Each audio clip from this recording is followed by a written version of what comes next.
कोणत्या जगात युगात राहतो मी? अरे इंग्लिश स्कूलला गेलेला पोरगा शिव्या देऊन मोकळा झाला तरी बाप म्हणतो अशीच धापाच पाहिजे. म्हणजे मातीला सुद्धा दुसरी बोलवा लागणार नाही. हा ही संस्कृती आहे महाराज आमची. पण ऐका, आईचा किती उपकार आहे. एक 2 मिनिटात मधलं भजन घेतो. आईने आम्हाला 5 गोष्टी दान दिल्या. 5 गोष्टी. या जर 5 गोष्टी ध्यानात ठेवल्या तर उभ्या आयुष्यात आईला वाईट बोलायची इच्छाच होणार नाही महाराज. आईनं पहिलं दान दिलं, जागा दान दिलं. आईनं दुसरं दान दिलं, श्वास दान दिलं. आईनं तिसरं दान दिलं, अस्थि दान दिलं. आईनं 4थं दान दिलं, रक्त दान दिलं. आणि आईनं 5वं दान दिलं, आबरूचं दान दिलं महाराज. या विश्वाच्या मालकानं पाप पुण्याचा विचार करून जन्माला घालायचं ठरवलं. पण जन्माला कुठं घालावं विचार केला तर ईदभर पोट फाडून पुढं झाली. पोटात पहिला पाऊल ठेवाय जागा दिली, तिचं नाव आई आहे. जी आईनं विश्वात पहिला पाऊल ठेवाय जागा दिली, तिला मरेपर्यंत घरात जागा देणं हे आमचं कर्तव्य आहे. विठाल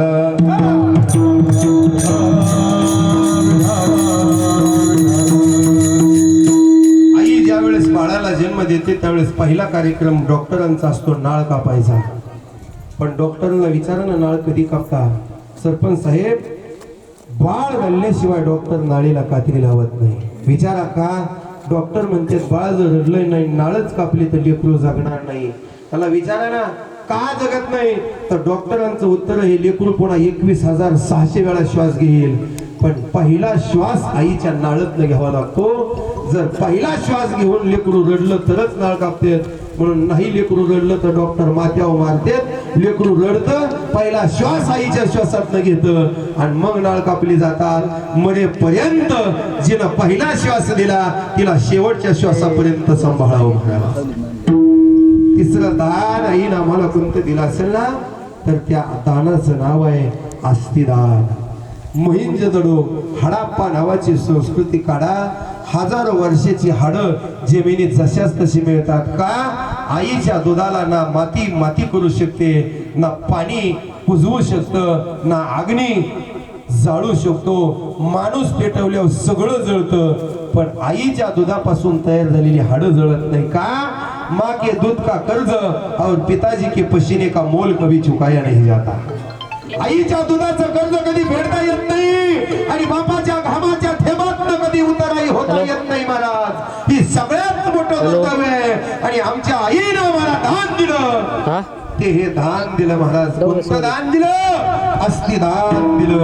आईनं 4थं दान दिलंय, ते रक्तदान आहे. एखाद्याचा ऍक्सिडेंट झाला आणि विचारा, हे जगत नाही, याला याच रक्तगटाचं रक्त पाहिजे.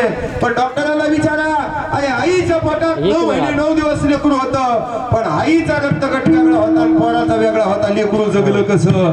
याचं एकच उत्तर आहे, आईचं निस्वार्थ प्रेम. आणि आईनं सगळ्यात शेवटचं दान दिलं, त्या दानाचं नाव आहे आबरूचं दान आहे. 1000 माणसाचा मांडव असू द्या आणि लेकरू रडू द्या, आईला 1000 माणसं दिसत नाही, रडणारे लेकरू दिसतंय. उभ्या आयुष्यात जपलेली आबरू आई लेकराला जन्म देण्यासाठी त्याचा धांडोळा उडवती आहे. ज्याला आबरू असेल त्यानंच आईची आबरू सांभाळावं महाराज. विठाल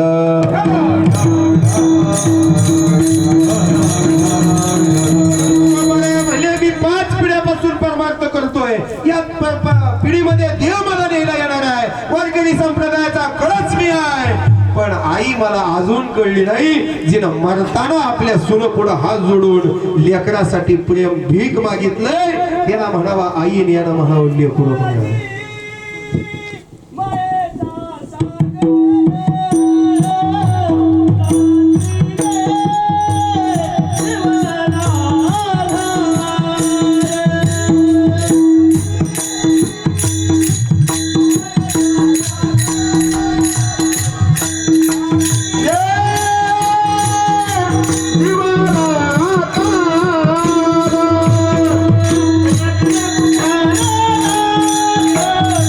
Hey!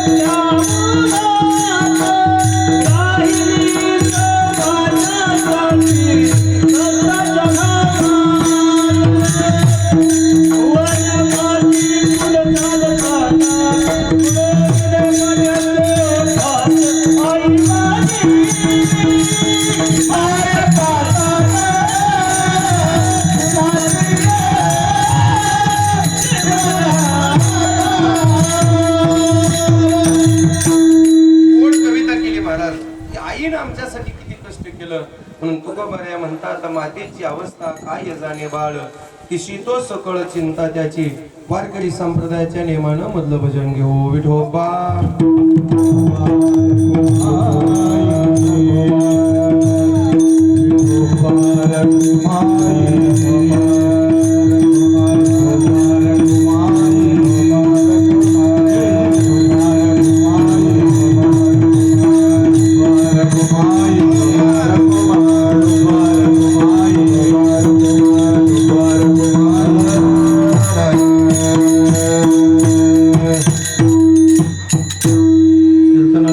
उशीर झालता पण अवघ्या 5 मिनिटं मी माझी सेवा संपन्न करतोय कारण लांबून आलेली लोक आहेत सगळे असणारे पाहुणे रावळे आहेत 12:15 आपलं सगळं उरकावं या नियानं मी थांबतोय माझी हात जोडून विनंती आहे माफी मागवतो की माझा खूपच घसा बसलेला बोलत माझा आता आपलंच असणार नेटानं चाललंय तुटून आहे तर पाठवू कारण कार्यक्रम घरचा आहे एवढ्या प्रेमानं त्यांनी द्यावं आणि आपल्या सारखीने नाही करावं महाराज हे प्रेम मागून मिळत नाही महाराज हे प्रेम मागून मिळत नाही आपल्या माणसाने आपल्या माणसाला बोलवा याच्यासारखं भाग्य नाही बरं महाराज अजूनही सांगतो लोक कोणालाही मोठं म्हणतील पण आपल्याला मोठं म्हणायला आज वाटत आपला भाऊ चांगला झाला तर भावाला वाटत नाही माझा भाऊ मोठा आहे म्हणतो माझ्यापेक्षा मोठा झालाय त्याची इज्जत काढायला चालू करतो नाही हे प्रेम फक्त मागून मिळत नाही आमच्या आबाने एवढ्या प्रेमानं जवळजवळ 3 ते 4 महिने झालं मला ही तारीख देऊन ठेवली तेव्हापासूनच हे कार्यक्रमाचं नियोजन एवढं प्रेम आहे त्या मुलालाही आपल्या आईबद्दल प्रेम आहे त्यांनाही आपल्या सासूबद्दल प्रेम आहे आणि एका मुलीला आपल्या आईबद्दल प्रेम आहे पण किती पोकळे आहे महाराज आहे का आई नावाचं तत्व काय असतं श्रीकृष्ण परमात्मा मथुरेत प्रगट झाले आणि श्रीकृष्ण परमात्मा मथुरेत प्रगट झाल्यानंतर गोकुळाला 11 वर्ष राहिले 11 वर्ष राहिले नंतर ज्यावेळेस देवकीला तुरुंगातनं सोडवलं ना 2 मिनिटाचा प्रसंग फक्त लक्ष देऊन ऐका देवकीला ज्यावेळेस तुरुंगातनं सोडवलं ना त्यावेळेस श्रीकृष्ण परमात्मा उभा राहिला देवकीच्या समोर गुडघे टेकले हात जोडले आई देवकी आई साहेब या लेकराला एक दान देचाल का भीक मागतोय आज मी तुमच्या पुढं देवकी लढू लागली जगाचा मालक आहे झाडाचं पान ज्याच्याशिवाय हलू शकत नाही सूर्य ज्याच्याशिवाय उगवत नाही या जगातला एकाही माणसाचं पोट ज्याच्या सत्तेशिवाय भरत नाही तो कृष्ण माझ्या पोटी जन्माला येऊन मी हजारो वर्षाची तपश्चर्या केली आहे आणि आज तोच कृष्ण माझ्या पुढे भीक मागतोय कृष्ण परमात्मा भीक मागतोय आई दडपी कृष्ण अरे मी काय द्यावं तुला तूच माझ्या पोटी जन्माला आला हेच माझं भाग्य आहे की अख्खं जग म्हणतोय कृष्णाची आई आहे याच्यापेक्षा काय मिळवावं जीवनामध्ये नाही आई एक दान मला द्यावं लागल शेवटी नाविला जर देवकी म्हणते काय पाहिजे कृष्णा माग कृष्ण म्हणतोय आई माझी शेवटची इच्छा आहे की मी पुन्हा एकदा मरावं आणि देवकीच्याच पोटी जन्माला यावं काय बघून देवकी रडू लागली आहे अरे कृष्णा तू जन्माला यावं म्हणून हजारो वर्षाचं तप केलं जप केलं आणि तुझी आई झाली आणि आज तू माझ्याकडे भीक मागतोय की मी पुन्हा जन्माला यावं हो आई त्याचं कारणही तसंच आहे यशोदेच्या डेऱ्यातलं लोणी खाल्लं नंद राजाच्या ताटातला काला खाल्ला गोपाळाच्या घरचं दही खाल्लं गवळणीच्या घरचं प्रेम खाल्लं बिरू काकाच्या घरी केळं खाल्ली 16,108 बायकाचं पंचपक्वानाचं जेवण केलं द्रौपदीचं भाजीचं पान खाल्लं इह लोकांमध्ये कर्माबाईची खिचडी खाल्ली पण एवढ्या जणांचं खाऊन सुद्धा आज हा कृष्ण उपाशीच आहे का जिन जन्म दिला त्या आईचं प्रेमाचं दूध पिण्याचं भाग्य कृष्णाच्या जन्मात नाही मिळालं आणि म्हणून पुन्हा जन्माला यावं आणि तुझं प्रेमाचं पानं मला प्यायला मिळावा एवढाच माझ्या जीवनातला सगळ्यात शेवटचं मागणं आहे महाराज आज या कुटुंबात आई निघून गेली ना ज्याच्या नावानं कुंकू लावलं त्या कुंकुवा सहित गेले महाराज पण ज्याच्या नावानं कुंकू लावलं ना त्याला भूक नसताना सुद्धा वाढणार ताट कायमचं निघून गेलं महाराज नाही मला जेवायला भूक अहो जेवा थोडं म्हणणारी हक्काची बायको गेली 12 वाजता जर मुलगा कुठून आला तर बाळा जेवलास का अरे नसेल जेवला तरी रात्रीच्या 12ला उठून जेवायला घालणारी आई निघून गेली अरे मुलगी माझी सासरहून माहेरला येणार आहे, दिवाळीला येते, रक्षाबंधनला येते, तायडे कधी येणार आहे म्हणून फोन करणार आई नावाचं पात्र निघून गेलं, जावयाला प्रेमानं बोलावणारी सासू निघून गेली।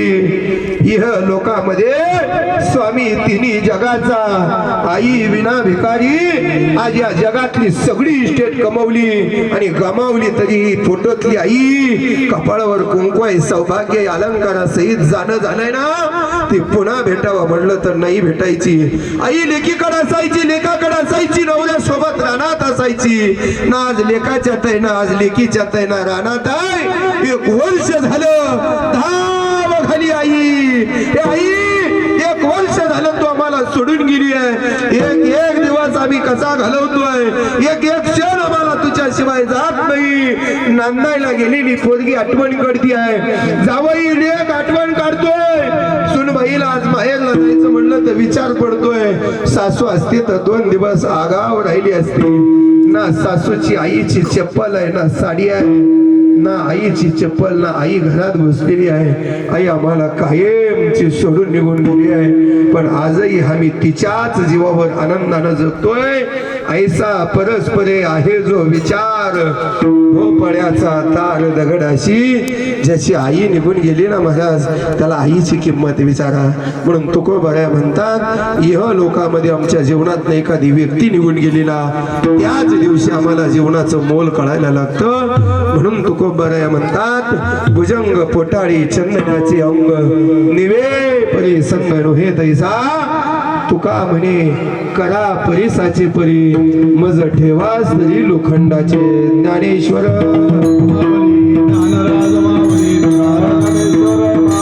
परिसाचे परे,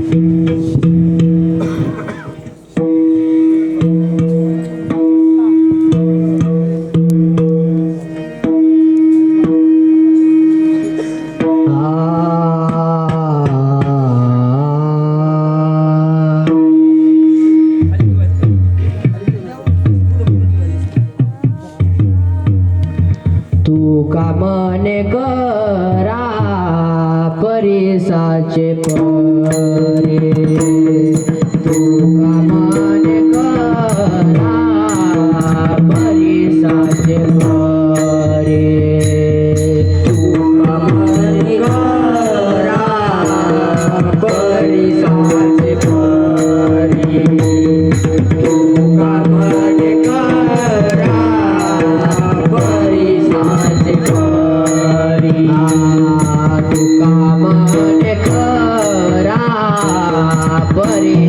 परिसाचे परे, तुका माने करा परिसाचे परे, तुका माने करा परिसाचे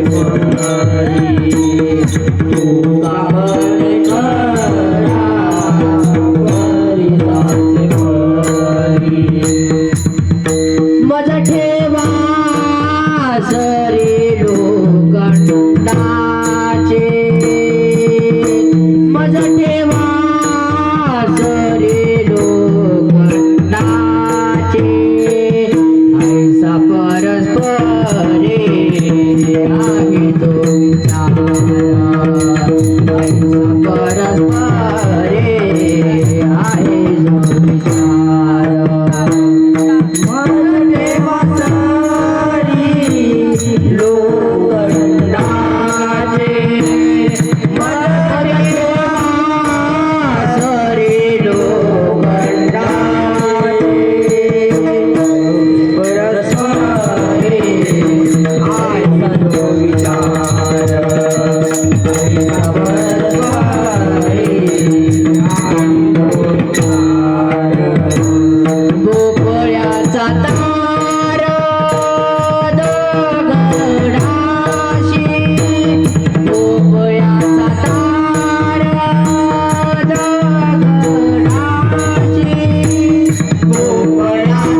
भोपळ्याचा तार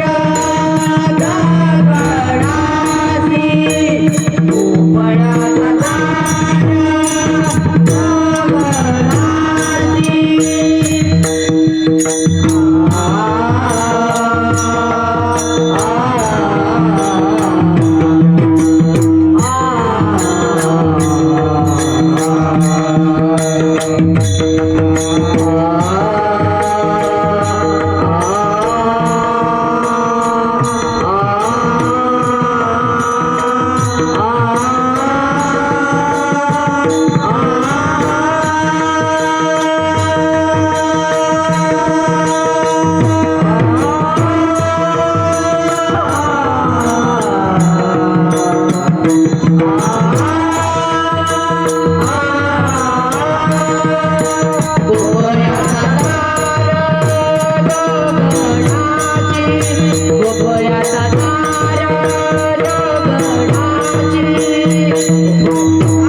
Thank you.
जीवनामध्ये एवढंच कमवायचं सार काय असेल तर जीवनाचं शेवट हेच. आयुष्यभर कितीही संपत्ती कमवली तरी जीवनाचा गोड शेवट करू शकत नाही. पंतप्रधान पदाची पुढची असेल पण मरताना देऊ नसेल हा. संपत्ती इस्टेट हे सगळंच येतो, संपत्तीचे वारे साचोकारे जाईल, हे 100% जाणार आहे. आणि ते मात्र एकच कामाला येणार आहे, ते हरीचं नाव आहे. आणि त्याच्याशी संलग्न राहावं. ज्या पंतप्रधान पदाच्या खुर्चीवर आहे त्यांना स्वतःच्या आईला वाचवता आलं नाही, ते आम्हाला काय वाचवणार आहे. हा 2000चा हप्ता फक्त पेयाच्या कामाला आलाय, हा घरात भांडण लावायच्या कामाला आलाय मला. आज एवढी 1,500च्या लाडक्या बहिणीच्या हप्त्याची चर्चा तेवढी देवाची केली असती तर लक्ष्मी घरी पाणी व्हायला आली असते मला. हे सगळं भुलवण्याचं काटक आहे. म्हणून या 70 वर्षे, 1 सेकंद घेतोय फक्त, 70 वर्षे आम्ही कशाला लावली, फक्त वैकुंठवासी व्हायला. मंजिल तो तेरी हाथ अपनी पूरी उम्र निकल गई है आते आते, क्या मिला तुझे इस जिंदगी में अपनों ने ही जलाया जाते जाते. काय मिळवलं, 70 वर्षाची स्टेट फक्त स्मशानात जाण्यासाठी मिळवली. हा म्हणून महाराज वर्ष श्राद्ध फक्त गेलेल्या व्यक्तीसाठी नाही, आम्हाला सुद्धा कळावं. एक पाहतासा एकाची दोन्ही, सावध त्या गुन्हेगारी व्हा. आज यांचं झालंय उद्या आमचं होणार आहे, आज यांचा फोटो लागलाय उद्या आमचा होणार आहे, आज यांच्या नावाने दगडाला हार घातलाय उद्या आम्हालाही घालणार आहे. आम्ही आज किती गोत्यात राहिलो उद्या आम्ही बी पोत्यात जाणार आहे. ध्यानात ठेवलं पाहिजे. आणि याच्यासाठी परमार्थामध्ये माणसाने नाळ चिटकून ठेवली पाहिजे. एक शेवटचे 2 शब्द घेतो आणि थांबतो. आज आई गेलेत, सगळ्यांना वाईट वाटतंय, सगळ्यांच्या जीवनात पोकळी निर्माण झाली आहे. हे लहान होते, लहानाचं मोठं करायला काय लागलं नसेल बघाच. पण आज ज्या आईनं आमच्याकडे प्रेमानं पाहत ती निघून गेली आहे. पण आमच्या कुटुंबासाठी एक भाग्याची गोष्ट आहे की प्रत्येक स्त्रीची इच्छा असते मी सौभाग्यासहित जावं. आणि आज आई साहेबांना आपल्या कपाळाच्या कुंकवासहित, गळ्यातल्या मंगळसूत्रासहित, पायातल्या जोडव्यासहित जाणं केलंय. हे सगळ्यात भाग्यवान मदन आहे बरं महाराज. तुम्ही म्हणाल कसं काय कोणाला येतं. सीताई साहेब 6 महिने राक्षसाच्या तावडीत राहिल्या आणि जाण्याच्या अगोदर एक पाप केलं होतं. लक्ष्मणाला म्हणले होते तुला वाटतंय राम मरावा आणि सीता मला मिळावा. 2 पाप घडली. एक सोन्यासारखा नवरा असताना सोन्याच्या हरणाच्या चोळीचा संग केला, 6 महिने राक्षसात राहिली. दुसरी गोष्ट, ब्रह्मचारी असणारा देवा समान धीर असताना धीरावर संशय घेतला की तुझ्या मनात माझा हव्यास आहे. पण मरताना अवस्था झाली, 6 महिने तावडीत आल्यावर राम म्हणला अग्निदिव्य दिलं तरच राम असतं सीतेला आपलंच करेल. येडा नाही राम, अग्निदिव्य दिलं, अग्नीतनं निघाली आणि रामाशी एकरूप झाली. पण दुसऱ्या वेळेला संशय घेतला धोब्याच्या बोलण्यावरनं आणि मग राम जवळ गेला आणि सांगितलं आता चल. तिने सांगितलं पहिल्यांदा अग्निदिव्य देऊन तुझ्या जवळ आली आहे, दुसऱ्यांदा यायला मी जगाची मालकी नाही, आयरी गैरी नाही येणार. आता तुझ्याकडे येणार नाही, आता ज्या आईच्या पोटात जन्माला आलं त्याच आईच्या जवळ जायचंय. म्हणून जन्माला आली धरणी मातेकडनं आणि आता सांगितलंय आई आता मला तुझ्या पोटात जागा पाहिजे. आलो निजाच्या, पण बराच वेळ झाला धरणी माता जागा देईना. माहीत आहे म्हणले माझ्याकडनं पाप घडलंय, तर त्या 2 पापाची कबुली देते मला जागा द्यावी लागल. एक 6 महिने रावणाच्या राक्षसाच्या तावडीत असताना सुद्धा केसा एवढा सुद्धा कलंक जर या शरीराला लागला नसल तर माझी आई मला माझ्या जवळ घे. आणि दुसरा फल मांडला की मरेपर्यंत माझा धीर लक्ष्मण जर नैष्ठिक ब्रह्मचारी असेल तरच माझी आई मला जवळ जागा देईल. 2 पापाची कबुली दिली आणि एका सेकंदात आईला पोट उघडलं आणि सीताई साहेबाला आपलं करून घेतलं. तुका म्हणे पतिव्रता जिची देवावरील सत्ता, सौभाग्याच्या कुंकवासहित जाण्यासाठी आयुष्यभराचं पुण्य असावं लागतं, आयुष्यभराचं केलेलं कर्म चांगलं असावं लागतं. तेव्हा मरताना देव आपल्याला आपल्या जवळ घेतो. वर्ष झालं आपण आईशिवाय जगताय, पण आम्हाला आनंद या गोष्टीचा आहे की आमची आई जाता जाता देवाच्या जवळ गेली आहे. आणि म्हणून या आईला हे केलेलं कर्म मिळावं आणि त्यांचा आशीर्वाद या कुटुंब राहावं. आईचं प्रेम कुटुंबाला पुन्हा राहावं. एका मुलीच्या जीवनातलं माहेर संपलेलं असतं, मुलाच्या जीवनातलं हक्काचं ताट संपलेलं असतं आणि या सगळ्यापेक्षा जास्त जीवन ज्याची जोड फुटली ना त्याचं जगणं अवघड असतं महाराज. आई बायको होती तोपर्यंत 3 टाइम जेवायला वाढत होती. मान्य कुटुंबातली लोक सगळे चांगले आहेत, पण तरी सुद्धा हे जावे त्याच्या वंशा तेव्हा कळे. म्हणून करविली तैशी केली कटकट, वाकुडी का नीट देव जाणे. बोलता बोलता एखादा शब्द चुकीचा गेला असेल तर माझा मला द्या, आणि जे बरोबर असेल ते समाधान म्हणून आपलंस करून घ्या. सगळी प्रेमाची मंडळ आमचे नाना तात्या भाऊकी गुंडा महाराज, आमचे पप्पू महाराज, जीवाचे जीवलग बरं महाराज. कुठेही कार्यक्रम असू द्या, कोणती अपेक्षा नाही, संसाराचा त्याग, सगळ्या कोणत्याच गोष्टीचा विचार नाही. या घराचा भाचा आहे तसा विचार केला तर ते, पण आमच्यावरती ज्यांचं नितांत प्रेम आहे अशा सगळ्यांच्या पायावरती नतमस्तक होतो. कीर्तन दिलं घेतलं म्हणजे आपलं प्रेम राहत नसतं महाराज. कीर्तन असो किंवा नसो, प्रेम टिकणं याला खरी मैत्री, खरा जिव्हाळा म्हणावा. अर्जुनाचं आणि कृष्णाचं जे मैत्रीचं नातं आहे ते प्रेम तुमच्या आमच्या जीवनामध्ये राहावं. आणि जाता जाता बाबा हो, काहीच कमवू नका, फक्त 108 महिन्याची माळ, कपाळाला गंध आणि मुखामध्ये भगवान परमात्म्याचं नामस्मरण, आणि या सगळ्या सोबत लागते ती नीतिमत्ता. आयुष्यभर किती परमार्थ केला याला किंमत नाही, पण परमार्थ करत असताना नीतिमत्ता किती चांगली होती याला किंमत आहे. दुर्योधनाने परमार्थ केला आणि पांडवांनाही प्रयत्न केला, पण पांडवांनाच देव भेटला, दुर्योधनाला भेटला नाही. का? दुर्योधनाची नीतिमत्ता चांगली नव्हती. आणि विदुर काकाच्या घरी झोपडीत गेला का? विदुर काकाच्या घरी खायला काही नव्हतं, पण नीतिमत्ता चांगली होती महाराज. म्हणून सगळ्यांच्या पायावर नतमस्तक होतो. पुनश्च एकदा आईला भावपूर्ण श्रद्धांजली देतो. अभंग होईल, पुष्पवृष्टी होईल आणि कार्यक्रमाची सांगता होईल. तुकाराम तुकाराम तुकाराम तुकाराम.